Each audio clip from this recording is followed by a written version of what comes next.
Good morning, everyone. Welcome to the Agroforestry in Action webinar series.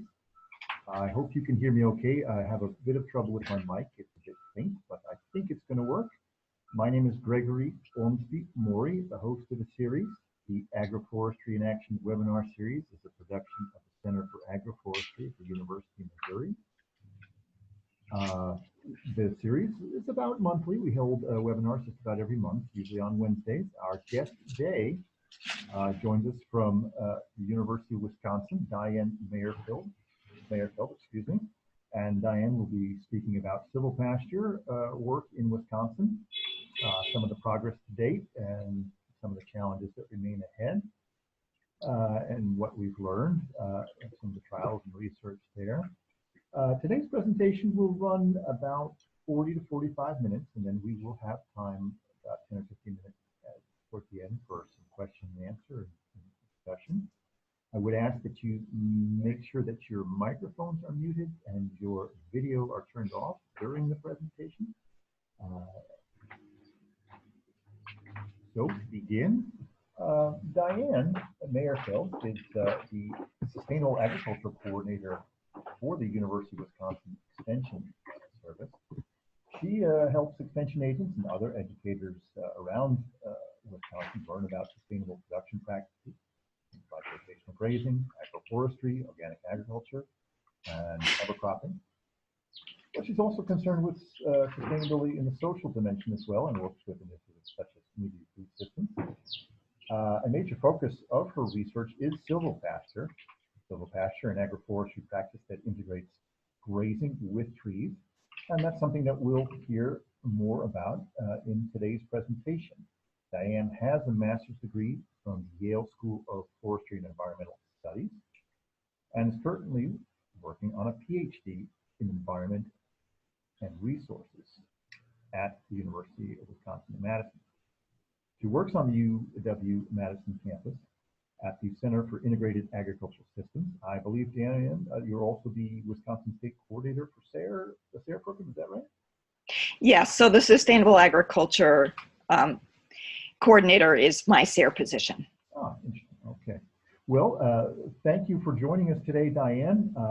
Along with our participants, we're very pleased to have you with us, so welcome you. And I think at this point, I'll turn the mic over to you, and please proceed. Thank you. All right, thank you for that introduction, Gregory.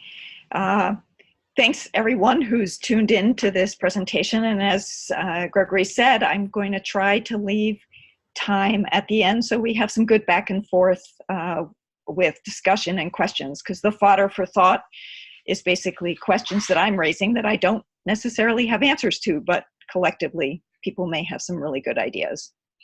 So I am actually going to start with a little bit of context and then talk a little bit about the goals that we sort of broadly hear about for silvopasture in Wisconsin, some of the challenges that are on people's minds.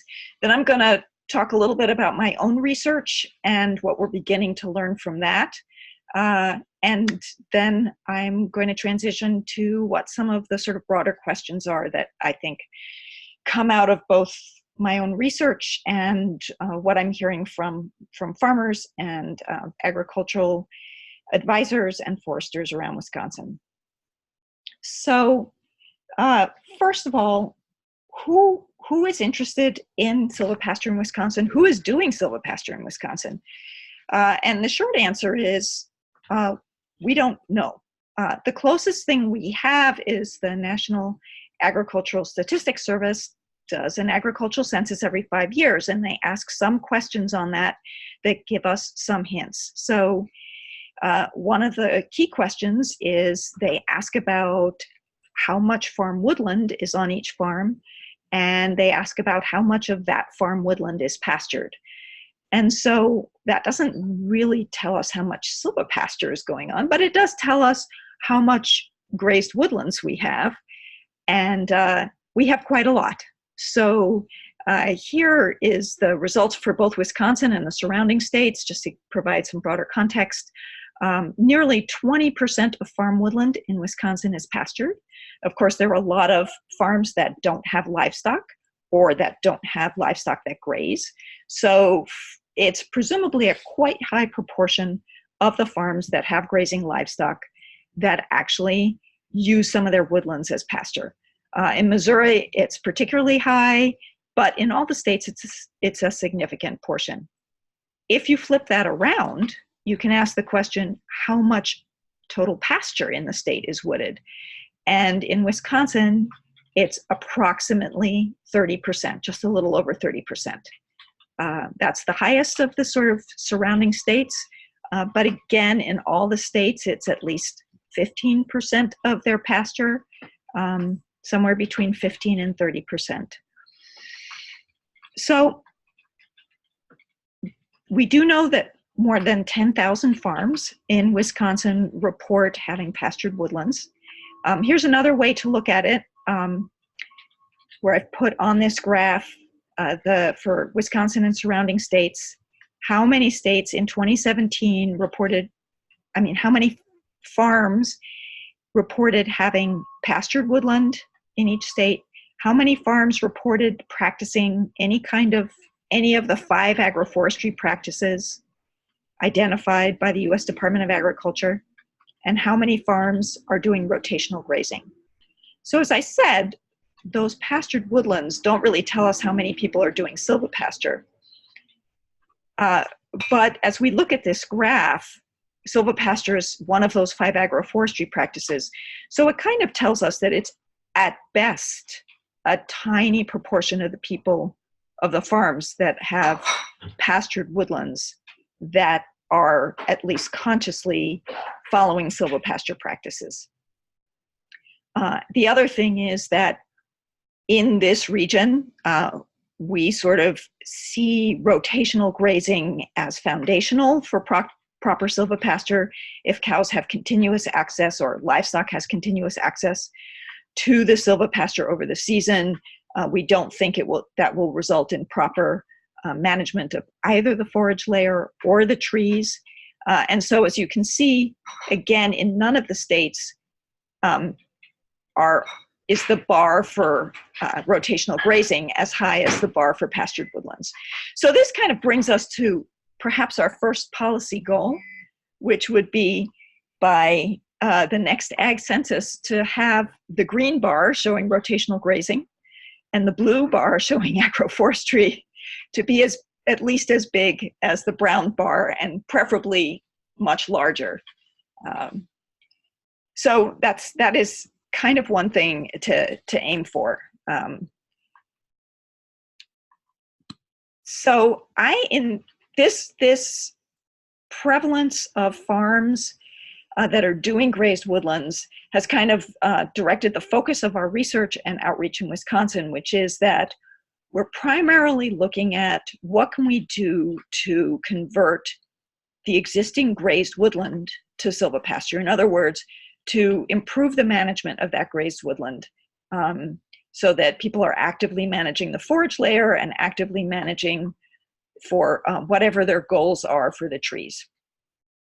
There's a small subset of that, which is where people have tree plantations, as in the top picture there, that they can then convert to silvopasture, and that's a little bit different. I'm not really going to go into that, but we do have at least a couple farmers who are working with those systems in the state.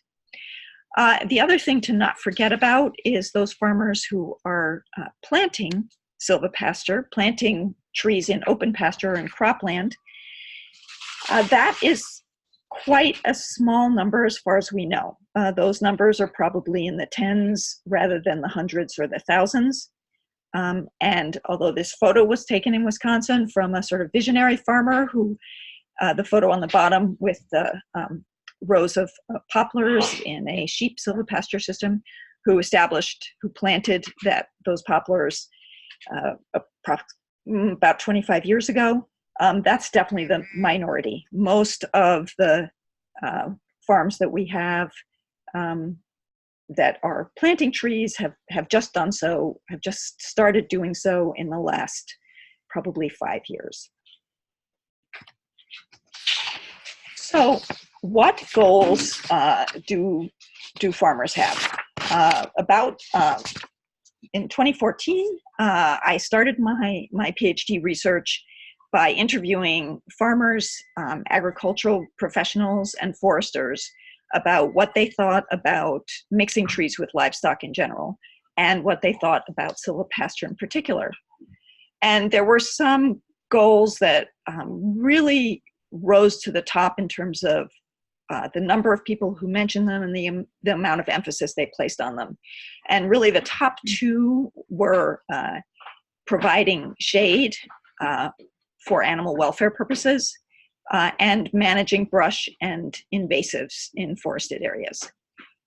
There were also several other concerns that were came up a lot and were expressed by all three of the sort of different groups that we interviewed. And those included erosion reduction as in comparison to grazed woods or in comparison to establishing row crops on marginal land. Getting income from marginal land and also a concern that came up a lot was that savanna was historically a very important habitat in southwestern Wisconsin, or in southern Wisconsin in general, and that perhaps silvopasture offers a way to restore some of the functions of that habitat to our landscape. And that habitat is almost entirely gone now. Southern Wisconsin is either cropland, some open pasture, and or forest.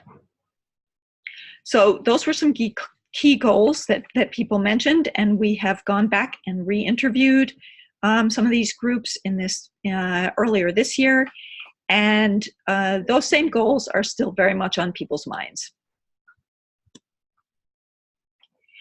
We also asked people what their concerns were, and at the top of the list was soil erosion and compaction from having livestock in the woods. So that's kind of a known concern associated with cows in the woods, but that also carried over as a concern for silvopasture. Then other concerns were, how do you regenerate trees in a silvopasture system, damage to trees, specifically in a not silvopasture system, because a single tree in a pasture is not silvopasture, but people raise the concern of cattle bunching up under a single tree. And although that doesn't apply in that extreme sense to silvopasture, as I will get to, I think even in silvopasture systems, we do have to be cognizant that there are likely to be areas of higher impact and areas of lower impact, and we have to manage for that. Quality and amount of forage in the woods was a concern. For foresters, the challenge of getting good tree form for timber in either an open pasture situation or in a situation where livestock are potentially damaging the trees was important. And farmers mentioned it in a flipped way, where they thought if you convert woodland to silvopasture, you won't have that good tree form they're looking for, which is a nice open grown shade tree. So that was kind of interesting to hear that they had different goals for tree form. Now, it was livestock farmers we were talking to, not necessarily farmers for whom timber production was their first goal. Another concern, and it's interesting how often the things that are goals are also concerns. So a goal of silvopasture was to improve soil erosion and compaction outcomes compared to cows in the woods. And another goal of silvopasture was to manage invasive species, but there was also a concern that in some cases, even in a silvopasture system, cattle could encourage invasive species, or grazing could encourage invasive species. And there was also the concern of the additional time and the additional management required to conduct silvopasture. And perhaps that's the biggest change between the interviews we did in 2014 and the interviews we did in 2019, was that people spent, in 2019, the management challenges would have been at the top of this list of concerns, at least for farmers. I think with more experience, they were perhaps more realistically aware of how much time it takes to properly manage silvopasture. So, in part based on what we learned from those interviews, both I and another graduate student, Keith Keeley, who in addition to be a graduate student is co-executive director of the Savannah Institute, both initiated research projects on silvopasture in southwestern Wisconsin. For me, the two most important questions I was researching were, what is the value of shade for animal welfare in Wisconsin, where it's a lot cooler than in most of the places where we have lots of good research on the value of shade for animal welfare, including Missouri, but also the southern US and Australia and places like that. And what is the effect of silvopasture on soil compaction? And as you can see, those two things were guided by both the goals that we heard about and the concerns we heard about in our interviews. Keith, with his interest in savanna restoration, also very much focused on the impact of silvopasture on brush management. And I focused a little bit on the impact of silvopasture on forage production. So I'm going to tell you just a little bit more about specifically my project, and I'll pull in some information from Keith's project just at the very end when I'm talking a little bit about the impacts on brush control. So I had 4 treatments and 4 replications, and the treatments were an open pasture control, that was for the animal welfare part of it, so that we had some cows who did not have access to any shade. We had a silvopasture treatment where we, if you can see in this somewhat sketchy aerial photo, there are, we have areas of a woodland and adjacent open pasture. And so the treatments 2, 3, and 4 were where we went into the woodlands and thinned the woodlands. And then in the silvopasture treatment, we planted forages in the understory. In the grazed woods treatment, we just thinned the woods and did not plant anything in the understory. And the same in the woodland control. The difference between grazed woods and the woodland control is that we fenced livestock out of the woodland control altogether. So their livestock had no access to that woodland control. So we initially went in, surveyed the woods, and then thinned them to 72 square feet of basal area per acre, dragged all the slash off the site, and then planted forage in the silvopasture understory. And really, that was probably the first major challenge that I encountered, and that I think that I will talk about as fodder for thought later in this presentation, which is that it sounds easy to do the thinning, but there are sort of 2 things going on, 2 uncertainties. One is anytime you thin, you increase the risk of wind damage and loss of more trees. On our site, we had the additional factor that one of the dominant trees on the site was ash trees, white ash. Another very common tree was elm, and we have emerald ash borer in our area. And so we had some dying trees, and I expected quite a few more trees to die over the course of the project. So we thinned somewhat conservatively. But we have, you of course have the other thing that goes on, which is that once you remove the competition for the trees by thinning, the remaining trees will fill out their canopy.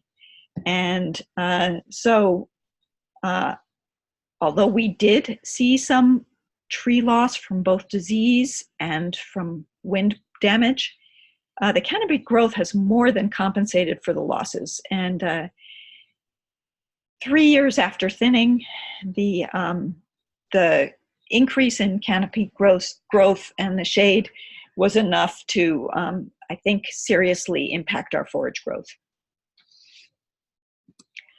So moving on to the first research question, which is how much did having access to silvopasture benefit animal welfare?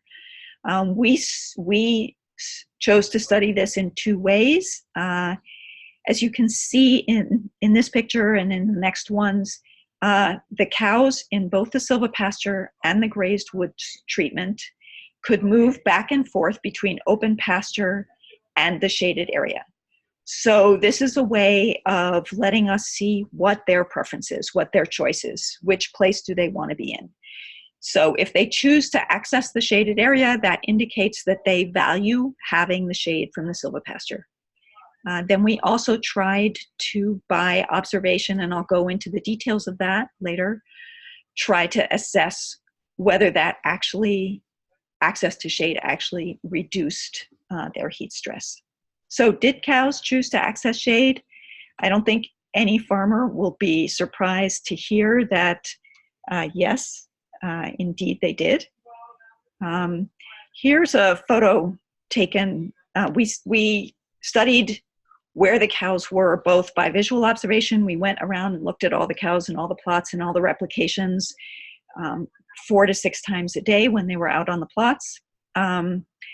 And we also had game cameras set up at the edge so that when we weren't there, the game cameras would at least notice when the cows were in the edge area. So already at 6 in the morning, the cows are hanging around in the edge, and I don't know if you can see it, but they're actually in the shade because the stand is on the to the east of the open pasture, so they can actually be out from beyond the trees to where the grass is growing more densely, but still enjoying the shade. And sort of further in the background, you can see one cow who's actually out in the sunshine.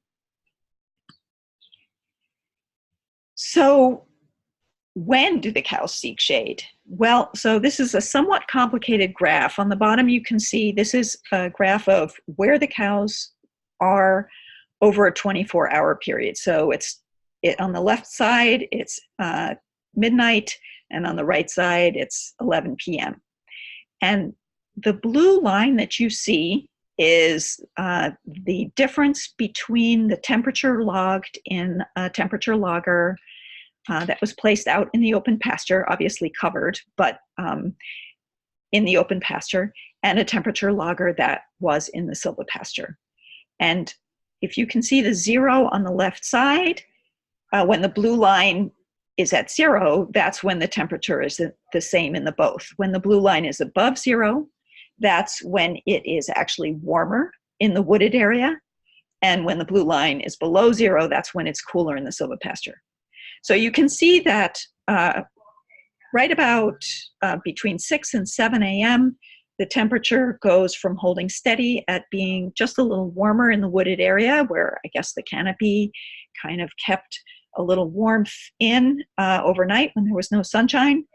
But pretty soon after the sun comes up, it warms up quickly in the open pasture, and it becomes 10 degrees warmer in the shaded area.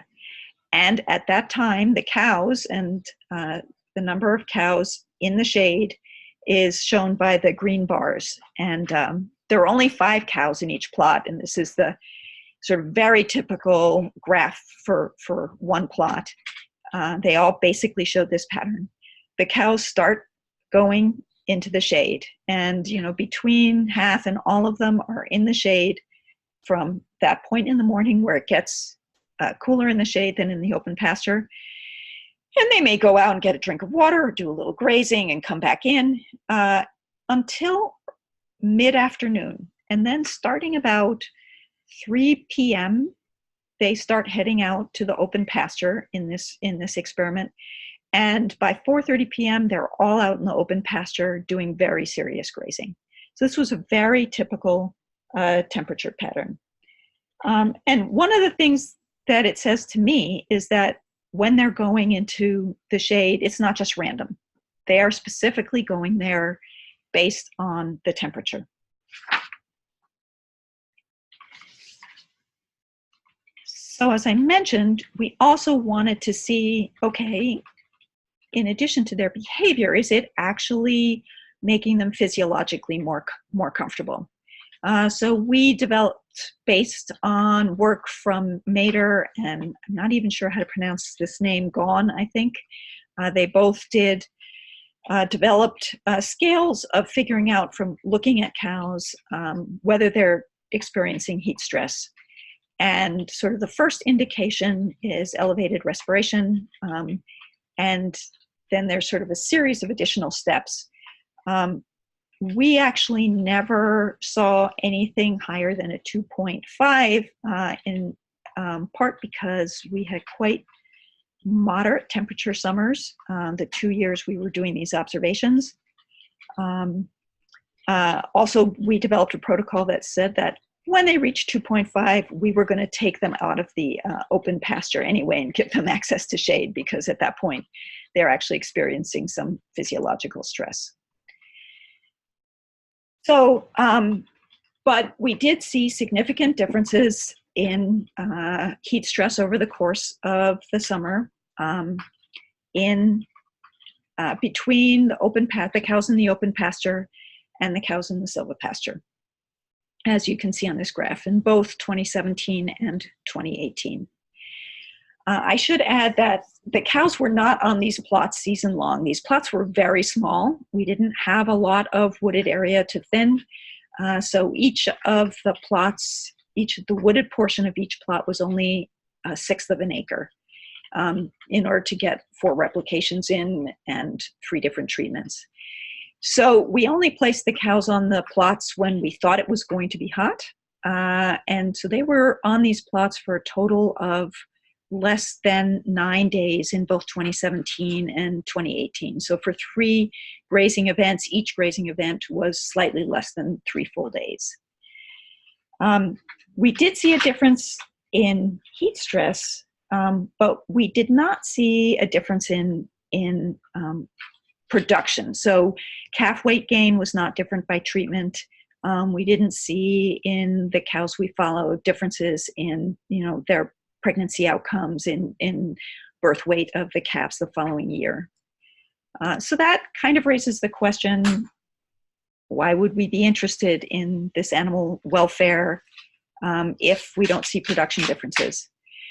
The first thing I would say is that the lack of production differences could be a result of a couple of things that have to do with the specifics of this trial and not with a lack of true production differences, because we know from research in other areas that access to shade and animal comfort do improve production outcomes.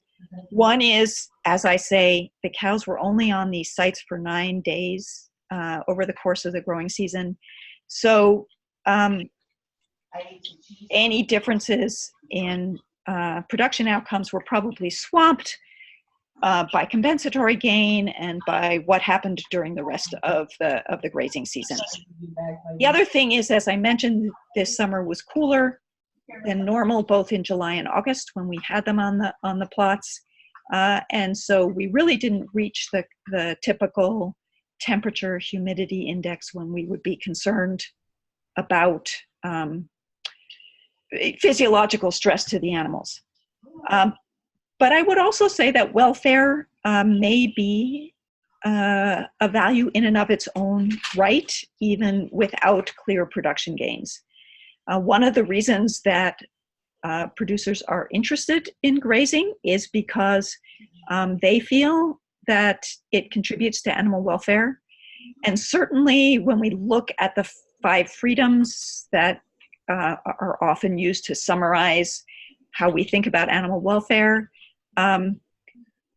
grazing gives animals the freedom to express normal behavior, and in a way that being raised in, being fed in a feedlot or in a freestall barn does not.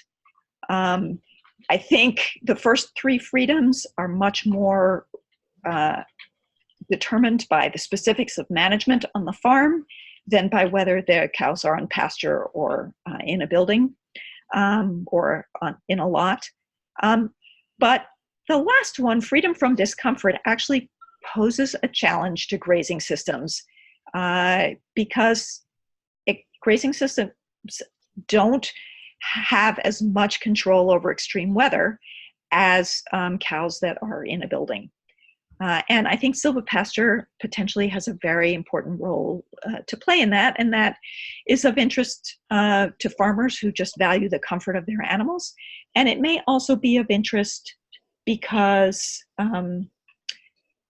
consumers care about animal welfare, and particularly consumers of grazed animal products. So I want to back up a little bit and say that when we look at heat stress, the temperature is a factor and radiation is a factor, and trees can mitigate both of those things.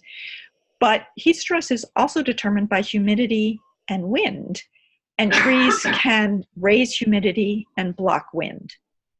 So clearly the cows felt they were more comfortable in the shade, but they were not equally comfortable everywhere in the shade. And because of this because of these four factors, not just two factors affecting animal comfort, one of the challenges we found is that the cows in most of our replications really loved to hang out at the edge where they could be in the shade, but they presumably could also get the benefit of the breeze and didn't have the higher humidity that you had deeper in the shaded area. So this is a picture during the June grazing event in this past year, and you can see here at the edge, the grass is looking very nice. It's the first day they're out here.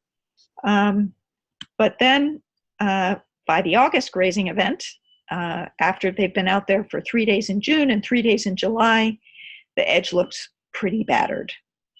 So if you recall, one of the concerns about having a single tree in a pasture was that that's an area of high impact, of soil compaction, of too much manure. And I think we have to be aware that even in a silvopasture system, we can get those areas that we have to be cognizant of and may have to manage for. All right, so if you recall, one of the other major concerns was what is the impact of having livestock in wooded areas on soil compaction. So we took soil resistance measurements for all 3 of our wooded area treatments in the spring of 2016 before any grazing happened in the wooded areas. I should go back and say those wooded areas were probably grazed historically because almost all of the wooded areas in southern Wisconsin were, but because this has been an agricultural research station since 1964, we know that these wooded areas had not been open to livestock since 1964. So as you can see, the line for showing the soil resistance at various depths down to 45 centimeters is basically the same before grazing starts for our control plots, what will be our grazed wood plots and what will be our silvopasture plots. But when we took these same soil resistance measurements in the fall of 2018, you can see that both the grazed woods and the silvopasture, particularly close to the surface, so within the first 20 centimeters of depth, show quite a big increase in soil resistance compared to the control plots where there were no livestock. I would kind of ignore the fact that at 0 centimeters, it looks like they're not that far apart, just due to the peculiarity of the penetrometer and how it senses depth. I don't think the value of the measurements at 0 centimeters is very good. So by 2.5 centimeters, you can see there's quite a difference, and by 5 centimeters and 7.5 centimeters, the difference is pronounced. So clearly, giving livestock access, both in the silvopasture system and in the grazed wood system, at least at the surface, at the top 20 centimeters or the top 15 centimeters, does have an impact on the soil resistance, the soil density. Deeper down, the difference is not so stark, although the difference was statistically significant for much of the silvopasture and grazed woods between that and the control. You can see the two places where the silvopasture was not different from the control. But I think that may have just been sort of a measurement artifact. We took those measurements again this spring before grazing started. And you can see the differences are still statistically significant pretty much throughout the soil profile between the control and both the silvopasture and grazed woods. However, at least in the top, again, in the top 10 centimeters, that stark bump up has moderated, presumably due to freeze-thaw action. So that raises a whole bunch of questions about the impact of livestock on soil resistance, and maybe we can talk about them a little bit later. But I'm cognizant of time, and as always, it takes longer to actually present, and I think it will. So one of the interesting things from the responses to those two research questions is that both in terms of animal comfort, in terms of access to the shaded area, and in terms of soil compaction, the research that I was doing on the research station didn't really show significant differences between the silvopasture and the grazed wood treatments. One of the things I would strongly stress is that in our research design, we managed grazing access for silvopasture the same as we did for grazed woods. So when we weren't letting cows into the silvopasture plots, we were also keeping them out of the grazed wood plots. And this is different from what we know of much, from what little we know of much of the pastured woodlands in Wisconsin, which is that many of them are not grazed on a very tight rotational schedule. The animals have more continuous access. The other thing I would say is that there were some other differences that we observed that we have not yet run the numbers on, or that weren't part of our specific research thing, which was that, if you recall, one of the other main concerns of people was silvopasture as a way to manage invasive brush and invasive species. And certainly observationally, as someone going in there and trying to see the cows and observe what they were doing, and also trying to collect some vegetation data, it was a lot easier to walk through the silvopasture than it was to walk through the grazed woods in the middle of the summer. Things like thistles and nettle could be sort of on me, shoulder high. And I don't have quantitative data on this, but I feel like there were also a little bit more spread of shrubs in the grazed woods area. Keefe, in his research, also has the same observation, where he feels like the shrubs have spread a little more aggressively where they don't have competition from the grass than where the grass is competing with them. The other thing is, perhaps you can see in this photo, you can see the polywire going down the middle of the photo, and on the right is a silvopasture plot, and on the left is a grazed woods plot. And this little corner of the plot was, in this particular plot, the area where the cows all went and clustered when it was hot. And this is the one plot where they didn't spend most of their time at the edge. They spent as much time in the back here just because of a quirk of the plot. The trees were on the western side, and the aspect was north facing, and so the edge did not really get much breeze anyway, and so then they went deeper in where it was cooler. But what I'm trying to point out is that even though you can see high impact on the grass on the right, you still have some dead grass and some thatch that comes up again after the winter. It doesn't come up quickly during the year, but that's providing a little more armor to the soil than what you see in the grazed woods, where basically you see bare soil. So in the beginning, I talked about thinning decisions being a challenge, and here you can see the impact of that for forage growth. Our total forage utilization was in the shaded area was quite low for both the silvopasture treatments and the grazed woods treatments. One of the things was that in 2017, in the grazed woods, total forage utilization was actually greater than in the silvopasture. In 2018, that's changed. They're essentially the same. And that raises another question, which is that I think that grass is obviously adapted to grazing. And if we can keep the light coming in at adequate levels, the grass will continue to provide good forage in a silvopasture system.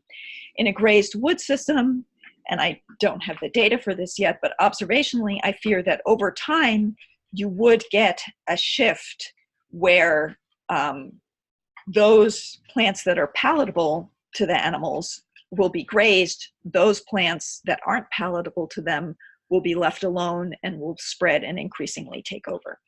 So the shrubs that they don't like to eat because they have thorns, the toxic species, and we definitely had some toxic species that came into our site.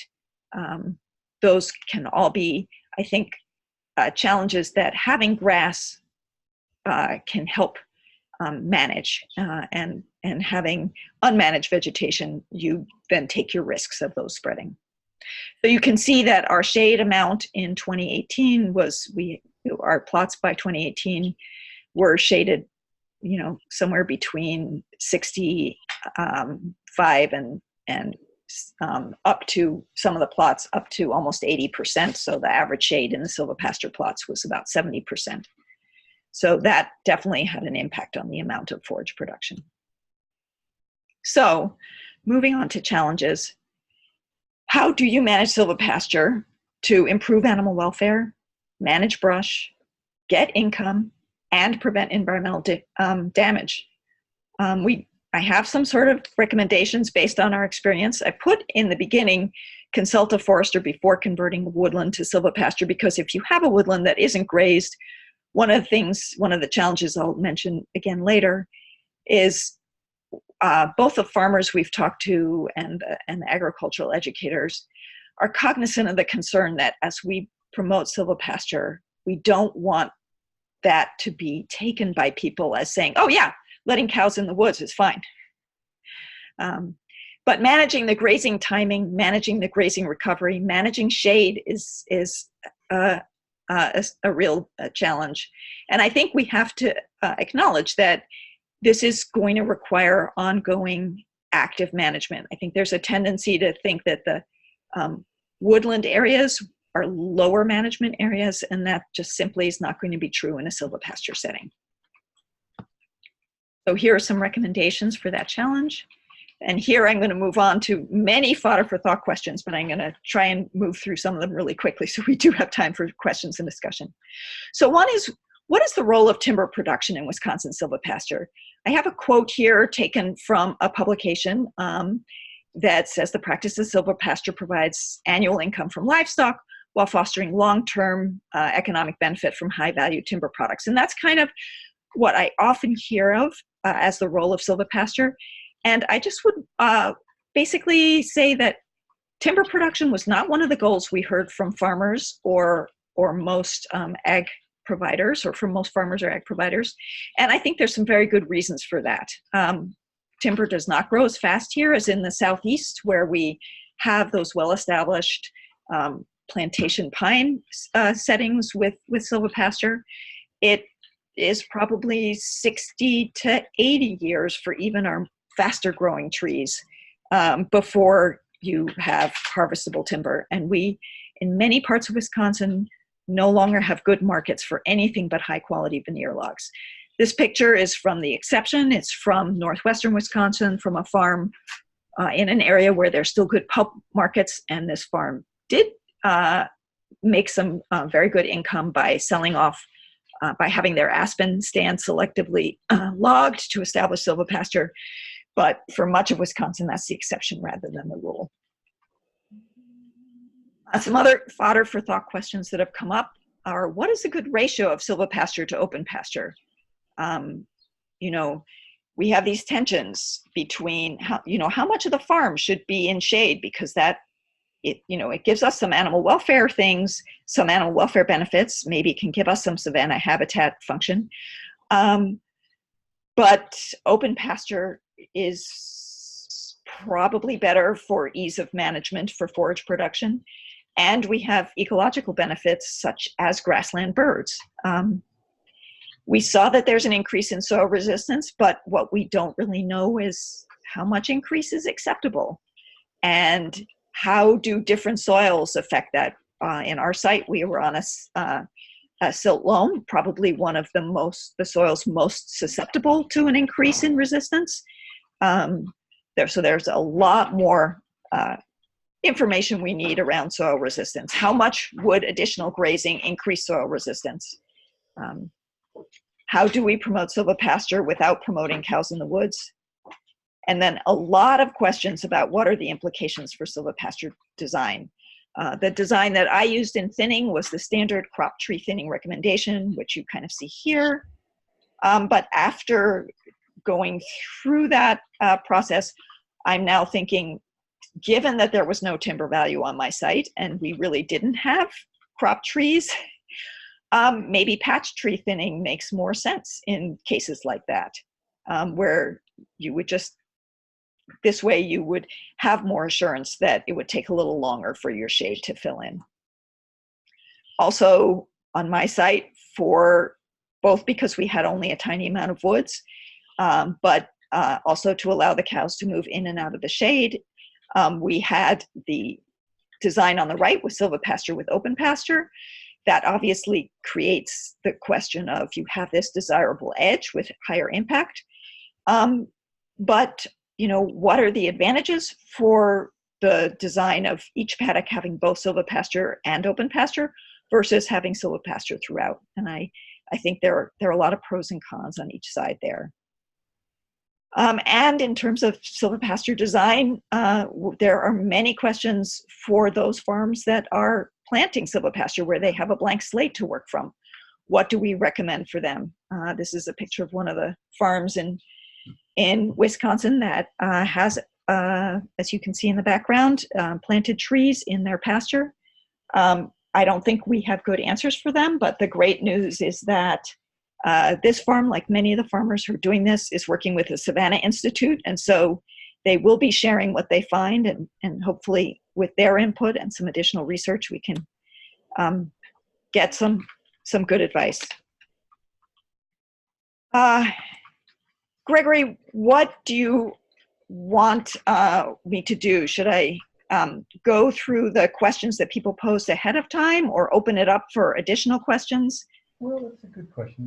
We're moving up to the hour. We've still got a good number of participants, so I think people remain interested to hear, from you what your experience has been. So I think if you have a few more slides or just want to summarize, go ahead and do that.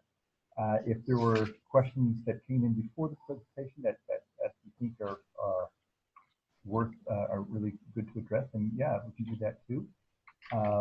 When you're finished, I'll open up the Q&A session, start off with a question, and we'll have participants be able to chime in too with questions. So I think it's up to you how you want to proceed. Okay, well, my next slides were just going to be the slides up that people posed a lot of very interesting questions. Good. So here's ahead of time, so I can let's give that maybe try and address some of those answers at least quickly. In terms of what's the best way to incorporate silvopasture with nut tree orchards, I would say that in Wisconsin, we are still in the development stage. I guess I would just have general advice taken from experience elsewhere, like, there's great examples in Missouri with pecan orchards and in the southern part of the country. But the obvious: protect young trees from livestock. Electric fence works well for cattle. Maybe you can get away with just tree tubes for smaller livestock like sheep. But electric fence would work well for that as well. Rotational grazing, I think, is critical. And then the big question is, how do you take food safety considerations into concern with the timing of grazing? So how much before any kind of nut harvest would you want to ensure that there are no livestock on the site? And there aren't really hard and fast answers to that as far as I know. Organic agriculture says the livestock would have to be off at least 90 days ahead of time. But I don't think our FSMA regulations provide any hard and fast guidance. Food Safety Modernization Act regulations provide any hard and fast guidance now. There was a question about what trees and shrubs I would recommend or would be recommended for mobile chicken fodder agroforestry systems. And I think the same person also had a question about how to make tree forage hay. And the short answer is, I don't know how to make tree forage hay. And in terms of what trees and shrubs I would recommend for chicken fodder systems, as with all those questions, it depends on what the person's goals are. Are the goals shade? Are the goals food for the chickens? If it's feed for the chickens, I would say go to look at fruit trees or shrubs like elderberry or mulberry or maybe apple or something like that, because I'm not sure how much nutrition that chickens as non-ruminants would get from tree leaves. And as you mentioned, it depends on the person's goals and site conditions as well. I might chime in here in addressing that question for the person who asked it. They might want to have a look at the Main Street project, Reginaldo Haslet Moratin, that's the full name. They've got a very interesting experience with hazelnut and integrating intensive poultry production with hazelnut and getting very good increased poultry production under the hazelnut, not even harvesting the hazelnut that you're keeping that as just food feed for the chickens. There's that example. Back to you, Diane. Yeah, thanks for that, Gregory. And I do also know there's at least one farmer in Wisconsin who has a SARE grant where she's looking at rotating chickens through her orchard to try to manage some of the fruit pests. And that makes me put on my SARE hat and say, since we don't have a lot of information in this area and in many of these areas where these questions have come up, those are all questions where farmers could potentially apply for a SARE Farmer Rancher Research Grant. And in the North Central region, the calls for proposals for those grants come out in August. They have funded some very interesting silvopasture research, including, comparing tree tube protection in planted silvopasture and other. And as I say, this project, which is pretty young still in Wisconsin, on chickens in an apple orchard. But that is one thing to think about, and contact your state SARE coordinator if you're interested in following up on that. Just following up on some parts of the discussion a few minutes ago, maybe I'll direct people's attention to the chat box. And Steve Gabriel, participant, has added a comment that follows up on the FSMA regulations and where where things are, FDA are with that, and he's provided a link that might be instructive. Apparently, there's been some postponement, or as he said, punted on some of those things. So you might find some additional information there. I do apologize about my microphone. I have a problem with my microphone today, so it's a bit muted. I keep forgetting I need to really lean in here. So sorry if at times my mic has been quite faint. So I do want to remind folks to keep your mic muted unless we're actively in a discussion or session. Some of the background noise is actually from Diane, I think your site, so folks are busy there at the extension office. But otherwise, the participants do keep your mic muted unless you're directly asking a question. So Diane, how would you like to proceed? Shall we open things up for questions from the participants? That sounds great. Okay. I think the way to proceed, how about we try this? We're using a new system, so I haven't got all the bugs worked out. Participants, if you have a question, go ahead and write it in the chat box. And then we may invite you to turn your mic on. Let's try that way for now. Just go ahead and write, again, your questions in the chat box, and Diane and I will try to vet them and address them. And we may invite folks to turn on their mic and engage in discussion. But please wait for us to do that. We don't have a lot of cross talking over each other. So welcome your questions. And I will say thank you, Steve, for your comments. Yes, that whole area of FSMA is confusing. I absolutely think another thinning in a few years would improve forage production utilization. That comes back to another question that someone posed, which was the question about the financial data on Silvopasture. And so, you know, I know of some farms where the farmer does the thinning themselves and they enjoy doing that. And so if it's, if you will, recreational for them, then financially that works out. But it does take a lot of labor to do that thinning. And if you're in a place that does not have a market for low quality wood, you may have to pay a logger to come in and do it. Yeah. Thanks, Diane. I think you're addressing Mark Kopecki's question.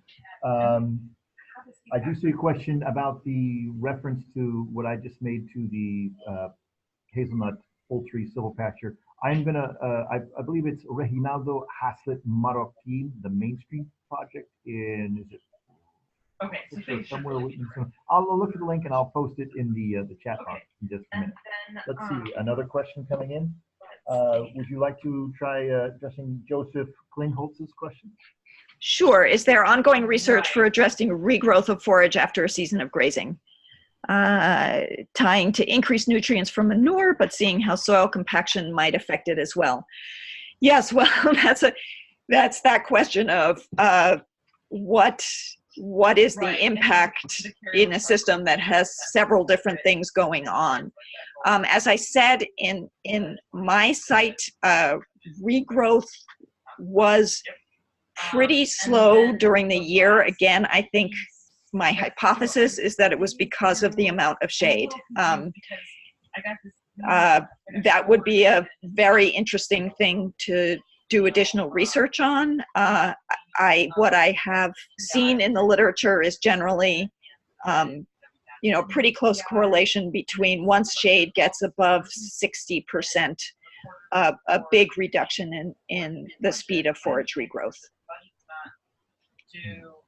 And yeah, the question of how soil compaction might affect it is a good one. I think pastures, you know, grasses are actually reasonably well adapted to a reasonable amount of, you know, it's not yet at the level of soil compaction. The line across the top was sort of the level where we think that would be a really, really, really problematic level of soil compaction.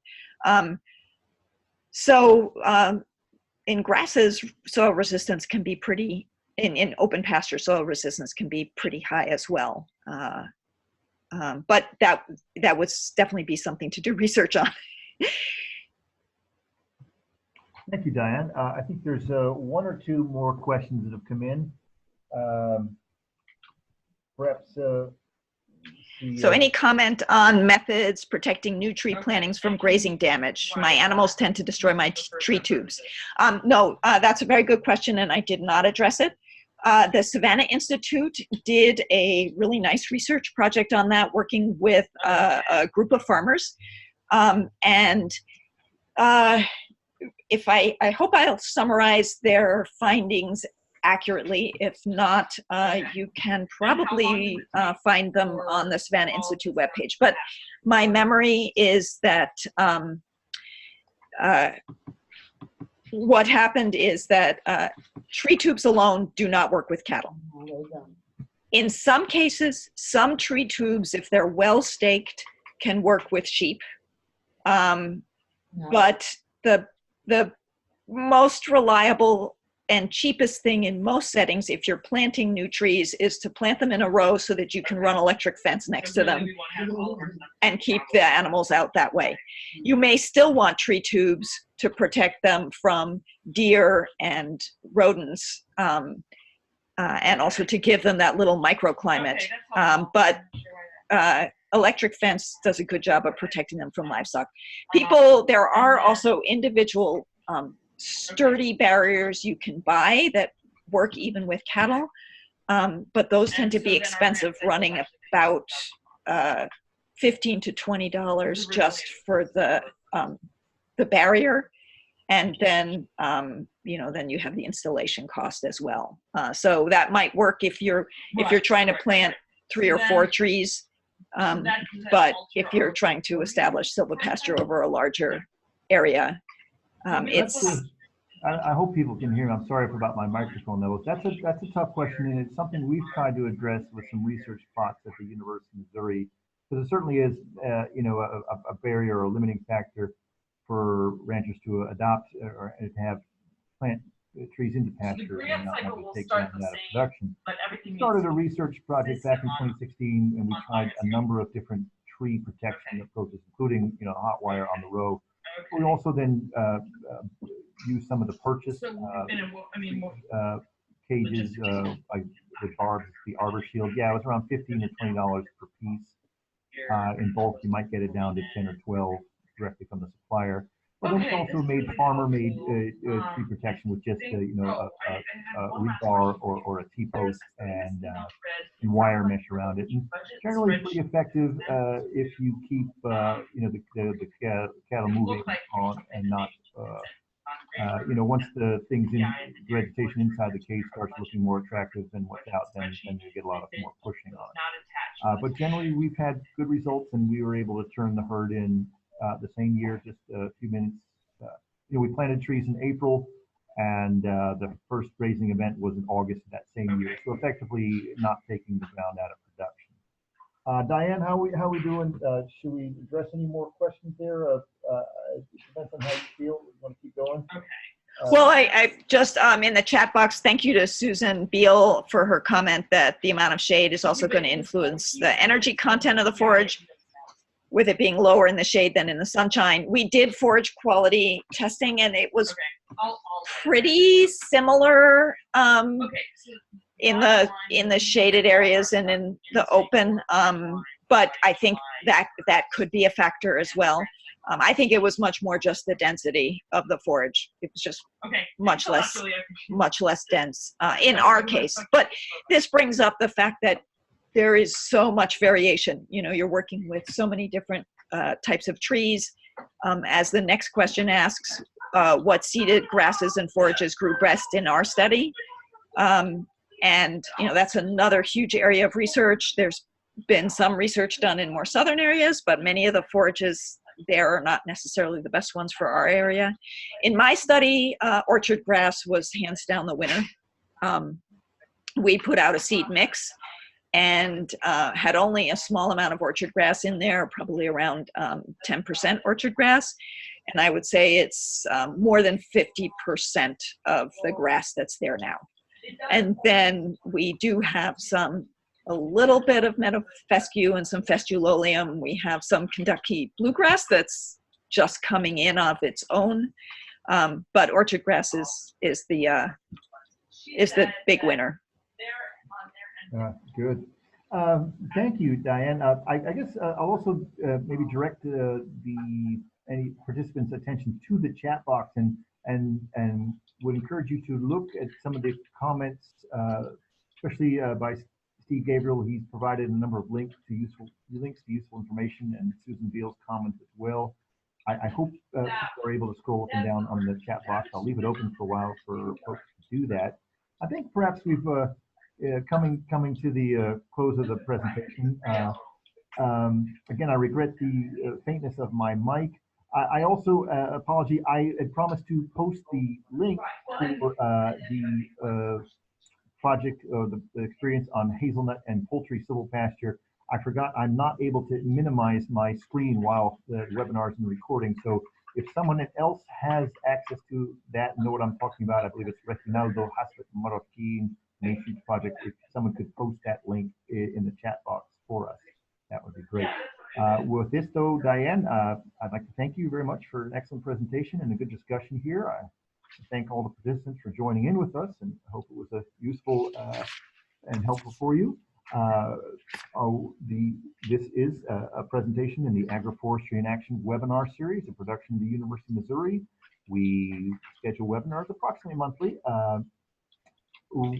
Do check the Center for Agroforestry.org website for upcoming presentations and other events that the Center for Agroforestry presents, as well as the other resources we have available on our website.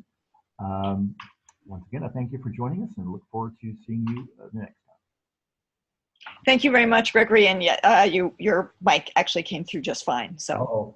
Thank you. All right, great. All right, best regards to everyone. Thank you so much.